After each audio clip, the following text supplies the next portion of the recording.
Hi everyone, this is Becca from Becca's Music Room. I'm a teacher blogger who talks about teacher tips, teacher life, teacherpreneur, and all things that might hopefully make your life at least a little bit easier. I am right smack dab in the middle of a blogging series because I've gotten a lot of questions about how to blog more consistently, when to find time to blog, how to blog, those weren't words. So today we're going to talk about specific blog writing tips. So today we're going to talk about blog writing tips. Now these tips are really to help you blog faster and more efficiently, not necessarily to actually critique your writing. That will actually be coming, so stay tuned. Make sure you hit that subscribe button and the little bell notification so you don't miss it. But this is more about when you sit down at your computer and you're like, all right, I'm gonna blog. Then what do you do? Now, of course, if you find this video helpful at all, make sure you like, subscribe, and share so that other people can find it helpful. And make sure you hit that little bell notification so you can get all the other blogging helpful videos that are happening very, very soon, like filming all today. I just filmed 3 videos in a row. We're getting this. We got it. We can do it. If I can do it, then you can watch them. So today we're going to be talking about how to write more efficiently, faster, and just like make it happen. This is not actually like writing help video that will be coming, so make sure you just hang on a little bit for that. But this is more like helping you actually get through the writer's block of like writing. So if you ever sat down at your computer and said, all right, I'm gonna blog, and then you sat down and you were like,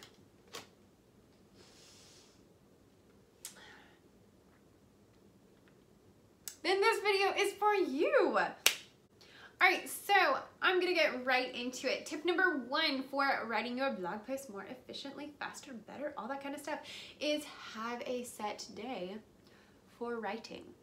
Now, depending on how you like to do things, you can either batch your writing or you can do it one at a time. Batching basically means that you do lots of similar tasks on the same day.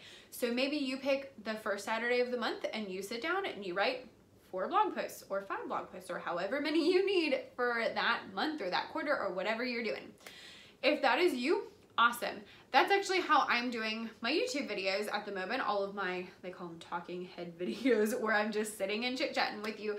All of those videos, like I'm sitting down and filming 7 in a row, and that is awesome because then I have content. I don't need to worry about it right now. Like, my room is already set up for filming, my head is already set up for filming, my makeup's already on, and y'all, it's the summer, so like I'm not wearing makeup on a normal day.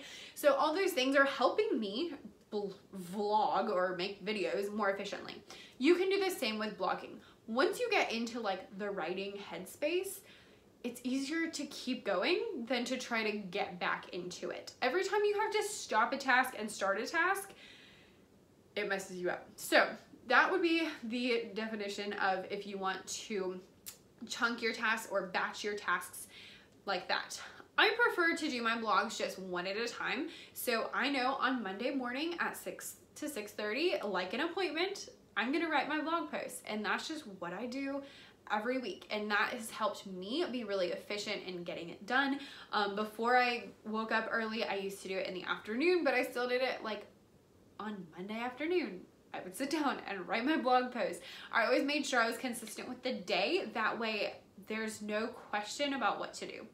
I personally also prefer to do it at the beginning of the week because I find towards the end of the week we have more excuses for not to do things. You know, by Friday, like I am exhausted, y'all. Nothing's happening on Friday. So if I can get my heavy things out first thing in the week, then I'm in a much better place. But whatever you do, whether you decide to chunk them or do them one at a time, just make sure you have a plan so you know when you're going to write. Number 2, plan ahead. I actually just filmed 2 videos about 5 minutes and 40 seconds ago. One about having consistency in blogging and one about never running out of ideas. And both of them talked about this thing that I'm talking about again because it's very, very, very important. So when you are blogging, you need to plan ahead of time. You do not want to sit down and say, all right, I'm gonna blog. What should I blog about? What should I blog about? No, You want to sit down and already know what you're going to blog about. So at some point you need to sit down and plan your content out. If you're doing TPT, you might already be doing this. You might not. This might change your life. You're welcome. I personally do it once a month. Once a month, I sit down either at the very end or the very beginning of the month. So I did it, yesterday was the 30th of May and I did it then. And so now I'm already ready for June. I do once a month and I sit down and I say, okay, there's 4 Thursdays this month. I need 4 blog posts because my blog post comes out on Thursdays. And then I pick 4. And the thing is that when you pick them like that and you plan them ahead of time, there's not as much pressure because you're not sitting there like, but what am I going to write about it? What am I going to say? What am I going to do? Like, you don't have all those questions yet. You're just like, oh, I need 4 blog posts. Here's one, here's one, here's one, here's one. You can also do it quarterly. So do like once every 3 months, plan ahead of time so that you are ready to go. That is also a very smart thing to do.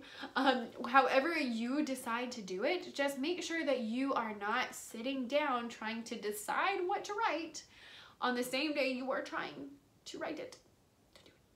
Number 3, if you are having a hard time actually writing your blog posts, write them first. Like I said, I do mine Monday morning before anything else gets done because that gives it a sense of priority, a place of priority, and then it's over. If you are struggling with your blog posts, do them first. You don't have to do them first in the week, but maybe you do them before you start working on TPT or before you start making Pinterest graphics or whatever. Just do it first, get it out of the way, get it finished, make it happen. Number 4, make an outline. Now, full disclosure, I don't actually do this, but I am currently working on a project that's requiring a lot of writing, and so it's like, you know, blogging on steroids, and I have made an outline before I started, and I am like thanking Jesus every single morning when I sit down to write my 3,000 words that I had the foresight to do that, because, oh my goodness, if I had to sit down and just be like, all right, what's next? Y'all, I would be lost. So just having an outline, having like, okay, here's what I want to write and here's 3 things I want to say about it is going to change your life. Sometimes I will, like, as soon as I sit down to write, I'm like, okay, here's 5 points that I want to make, and I'll make those the headings ahead of time before I write anything else. That's usually the most I do on outlines on blog posts because I've been writing blog posts for a year and a half, and so I just kind of turn them out really easily. But if you are struggling, make your outline first because then it's going to be so much easier. Even if you do your outline on Monday and you write it on Tuesday, you won't have all that time, again, that you're sitting around wondering what you're going to say, wondering what you're going to write. That's what we are trying to avoid. Even if you go back and decide, oh, I don't like that point, you can always take it out.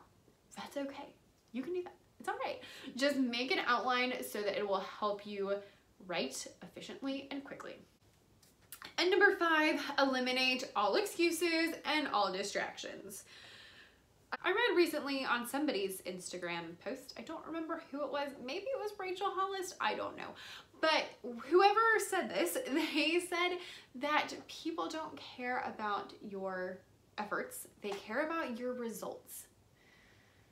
And that is kind of a hard pill to swallow, especially in modern day education where we're all like, do your best, just do the best you can do.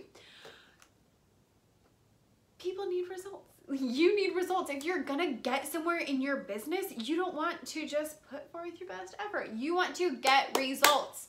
Feel free to disagree with me, but if you don't get it done, it's not done. There's no excuses for it. Maybe you have a really good reason why you didn't get it done.